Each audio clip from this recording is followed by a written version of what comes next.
السلام علیکم ورحمۃ اللہ وبرکاتہ نحمدہ ونصلی علی رسولہ الکریم اما بعد فاعوذ باللہ من الشیطان الرجیم بسم اللہ الرحمن الرحیم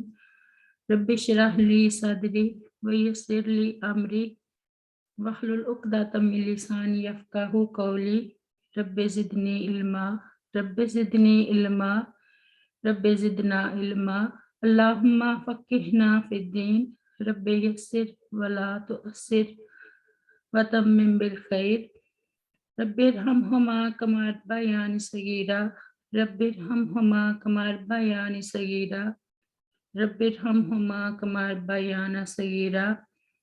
آج ہم سورۃ الانعام کی آیت نمبر 66 سے پڑھیں گے انشاءاللہ۔ بسم اللہ الرحمن الرحیم۔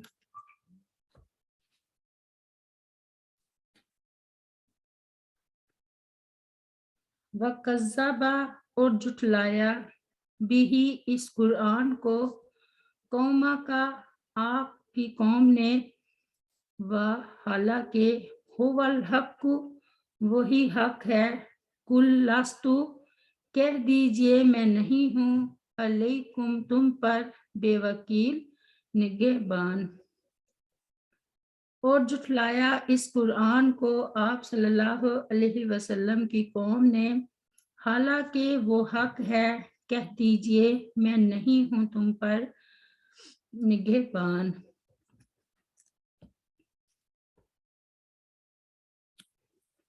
بہی کا مرجع قرآن ہے یا عذاب، یعنی مجھے اس امر کا مکلف نہیں کیا گیا ہے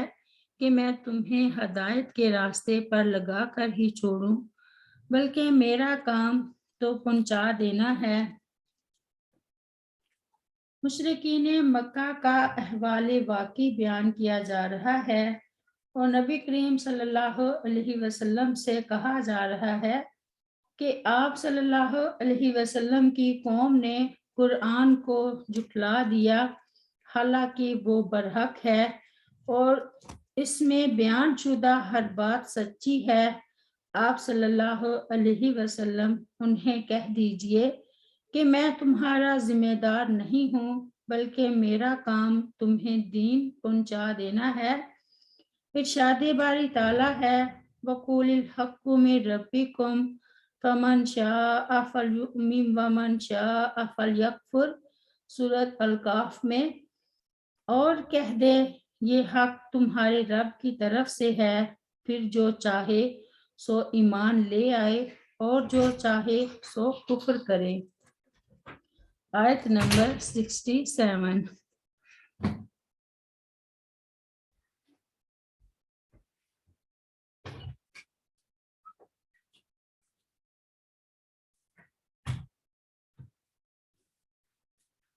لِكُلِّ نَبَأٍ مُسْتَقَرٌّ لِكُلِّ نَبَأٍ ہر ایک خبر کے واقع ہونے کا مستقر ایک وقت مقرر ہے، وَسَوْفَ اور ان قریب تَعْلَمُونَ تم جان لو گے۔ ہر ایک خبر کے واقع ہونے کا ایک وقت مقرر ہے اور ان قریب تم جان لو گے۔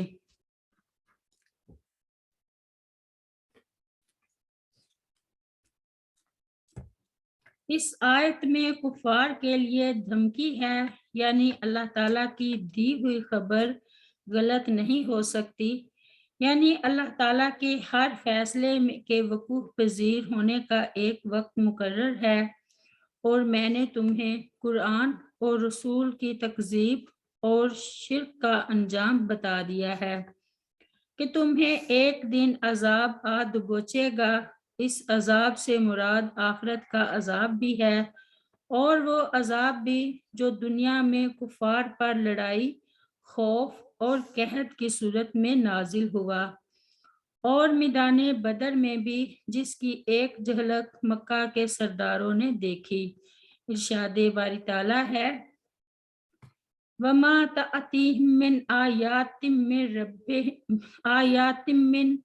آیَاتِ رَبِّهِمْ إِلَّا كَانُوا عَنْهَا مُعْرِضِينَ فقد كذبوا بالحق لما جاءهم فسوف يأتيهم انباء ما كانوا به يستهزئون، سورۃ الانعام میں، اور ان کے پاس ان کے رب کی نشانیوں میں سے کوئی نشانی نہیں آتی مگر وہ اس سے منہ پھیر لیتے ہیں۔ پس بے شک انہوں نے حق کو جھٹلا دیا جب وہ ان کے پاس آیا تو ان قریب ان کے پاس اس کی خبریں آ جائیں گی جس کا وہ مذاق اڑایا کرتے ہیں۔ سیدنا ابو طلحہ رضی اللہ عنہ بیان کرتے ہیں کہ نبی کریم صلی اللہ علیہ وسلم نے بدر کے دن قریش کے 24 سرداروں کی لاشوں کو بدر کے کنویں میں سے ایک ناپاک کنویں میں پھینکنے کا حکم دیا۔ پھر آپ صلی اللہ علیہ وسلم کنویں کی مڈیر پر کھڑے ہوئے اور انہیں کفار قریش کو ان کے نام اور ان کے باپوں کے نام سے پکارنے لگے، اے فلاں کے بیٹے فلاں، اے فلاں کے بیٹے فلاں، کیا اب تمہیں یہ اچھا معلوم ہوتا ہے کہ تم اللہ تعالیٰ اور اس کے رسول کی اطاعت کر لیتے؟ پس بے شک ہم سے ہمارے رب نے جو وعدہ کیا تھا ہم نے اسے پا لیا، کیا تم سے بھی تمہارے رب نے جو وعدہ کیا تھا تم نے اسے سچا پایا؟ بخاری کی روایت ہے۔ آیت نمبر 68۔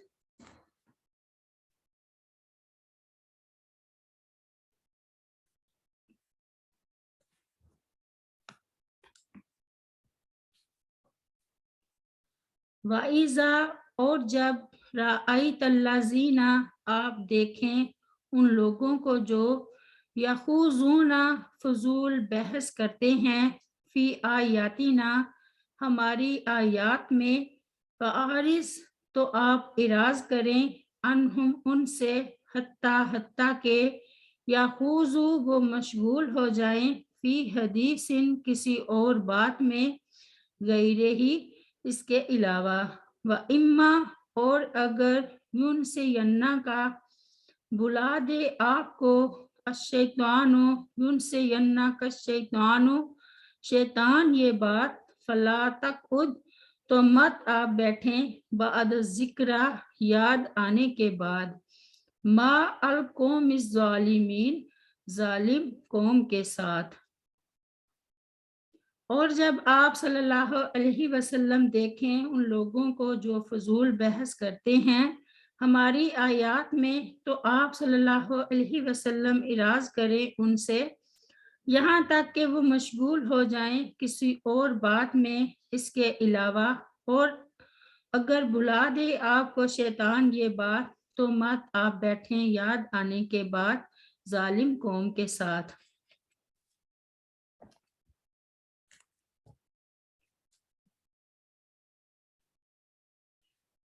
اس آیت میں خطاب اگرچہ نبی صلی اللہ علیہ وسلم سے ہے لیکن مخاطب امت مسلمہ کا ہر فرد ہے۔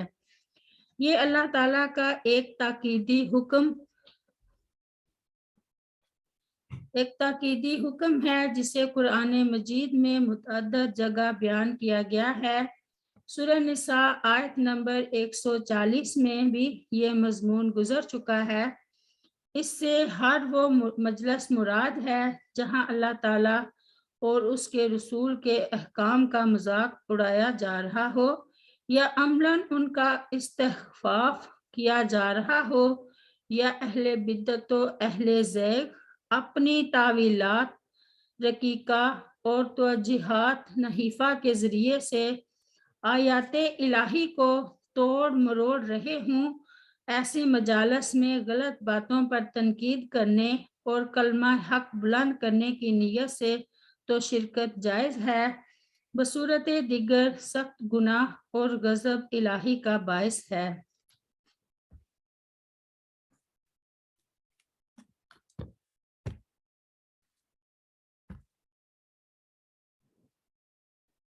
یعنی جب تم ایسے لوگوں کی مجلس دیکھو جو اللہ تعالیٰ اور اس کے رسول کے احکام کا مذاق اڑا رہے ہوں یا عملاً ان کی بے قدری کر رہے ہوں، یا وہ اہل بدعت ہوں جو اپنی بے جا تعویلات اور تحریفات سے آیات الہی کو توڑ مروڑ رہے ہوں، یا ان پر نکتہ چینی کر رہے ہوں اور الٹے سیدھے معنی پہنا کر ان کا مذاق اڑا رہے ہوں، تو اس مجلس سے اس وقت تک کنارہ کرو جب تک وہ دوسری باتوں میں مشغول نہ ہو جائیں، اور اگر شیطان کے بہلانے سے اس مجلس میں بیٹھ ہی جاؤ تو یاد آنے کے بعد ان ظالموں کی مجلس میں نہ بیٹھے رہو۔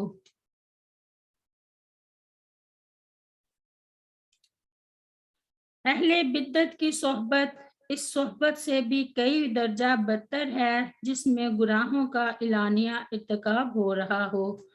خصوصاً اس شخص کے لیے جو علمی اور ذہنی طور پر پختہ نہ ہو اور بدعتیوں کی غلط تعویلوں کو سمجھنے کی اہلیت نہ رکھتا ہو۔ ابتدائے اسلام میں مشرکین مکہ صحابہ کرام کو قرآن پڑھتے دیکھتے تو مذاق اڑاتے اور باتیں بتاتے۔ انہی حالات کو مد نظر رکھتے ہوئے اللہ تعالیٰ نے یہ آیت نازل فرمائی اور رسول کریم صلی اللہ علیہ وسلم اور صحابہ کرام رضی اللہ عنہم کو منع کیا کہ کفار جب قرآن کا مذاق اڑا رہے ہوں تو ایسی مجلسوں سے اٹھ جائیں جہاں تک کہ وہ لوگ کوئی اور بات کرنے لگیں، اور جب نبی صلی اللہ علیہ وسلم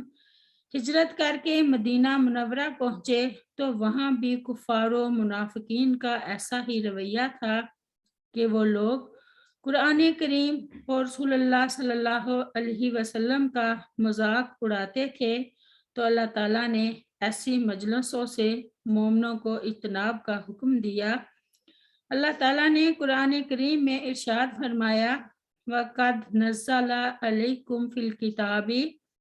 ان اذا سمعتم آیات اللہ یکفر بها ویستہزأ بها فلا تقعدوا معهم حتى يخوضوا في حدیث غیرہ انکم اذا مثلهم ان اللہ جامع المنافقین والکافرین فی جہنم جميعا۔ سورۃ النساء میں اور بلا شبہ اس نے تم پر کتاب میں نازل فرمایا ہے کہ جب تم اللہ تعالیٰ کی آیات کو سنو کہ ان کے ساتھ کفر کیا جاتا ہے اور ان کا مذاق اڑایا جاتا ہے تو ان کے ساتھ مت بیٹھو جہاں تک کہ وہ اس کے علاوہ کسی اور بات میں مشغول ہو جائیں، بے شک تم بھی اس وقت ان جیسے ہو، بے شک اللہ تعالیٰ منافقوں اور کافروں سب کو جہنم میں جمع کرنے والا ہے۔ وَإِمَّا يُنْسِيَنَّكَ الشَّيْطَانُ سیدنا ابو ذر غفاری رضی اللہ عنہ بیان کرتے ہیں کہ رسول اللہ صلی اللہ علیہ وسلم نے فرمایا بے شک میری امت سے خطا و نسیان اور وہ کام جس پر انہیں مجبور کر دیا گیا ہو اللہ تعالیٰ نے معاف کر دیا ہے۔ ابن ماجہ کی روایت ہے۔ سبحان ربک رب العزت عما یصفون وسلام علی المرسلین والحمد للہ رب العالمین۔ رب اغفر لی ولوالدی ولمن دخل بیتی مؤمنا وللمؤمنین والمؤمنات۔ السلام علیکم ورحمۃ اللہ وبرکاتہ۔